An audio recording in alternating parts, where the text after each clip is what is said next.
嗨，大家好，我是 TTG 的江。最近这种叫 CCD 的小相机似乎又开始流行起来了。CCD 是什么呢？ CCD 就是感光元件。以年代来做分野的话，比较早些时代的感光元件都是以 CCD 为主，之后逐渐改成 CMOS 了。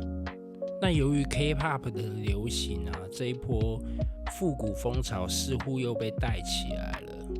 有一些卖家甚至会连 DV 一起卖，所以我就开始注意到这个小东西了。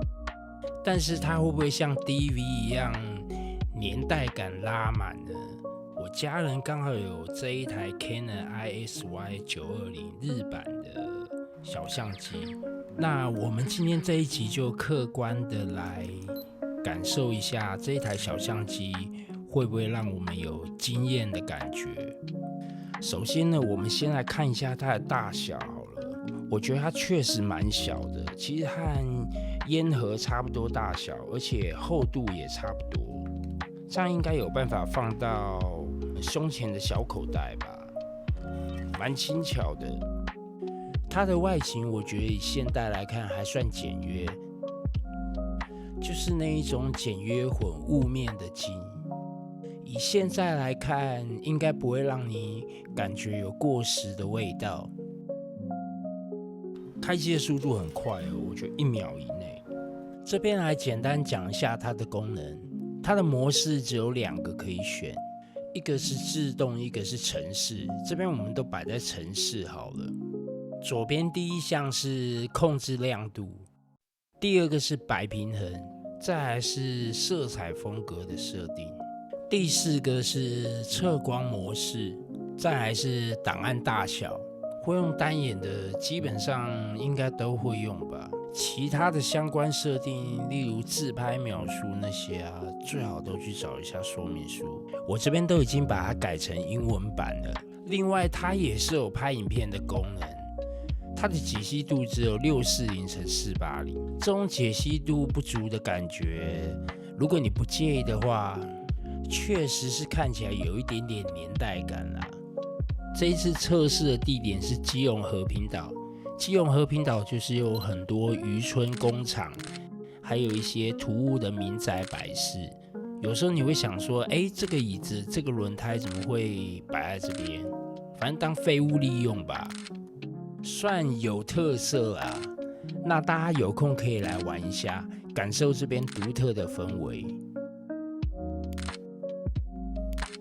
这些没有调色、很写实的照片有时候看一看，真的会觉得，好像没有手机拍的强跟最近流行的 Days 相机比较起来，第一印象会觉得 CCD 感觉没有来的那么强烈，尤其是在相机 LCD 上看，对比很高，看起来有点味道。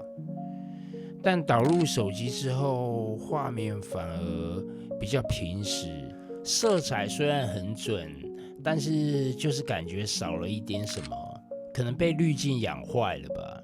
在阳光下高光会有一点点类比感，我觉得这就是 CCD 独有的风格吧。那到底要不要微调呢？我觉得见仁见智吧。这边我还是习惯用软体微调一下颜色。我比较常用的 App 是 Afterlight， 这已经下载很久了，只要付一次钱就好了，不会像 VSCO 到后面又改成月付版的，那有一些滤镜都锁住了。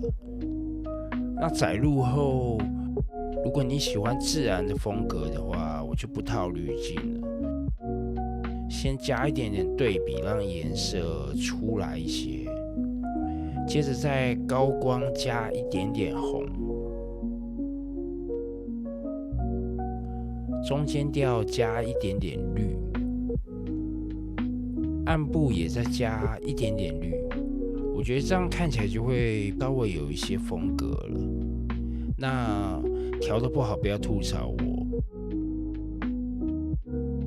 这边我们也来试试 Days 的滤镜好了，如这个滤镜就不太需要调整，直接套就可以了。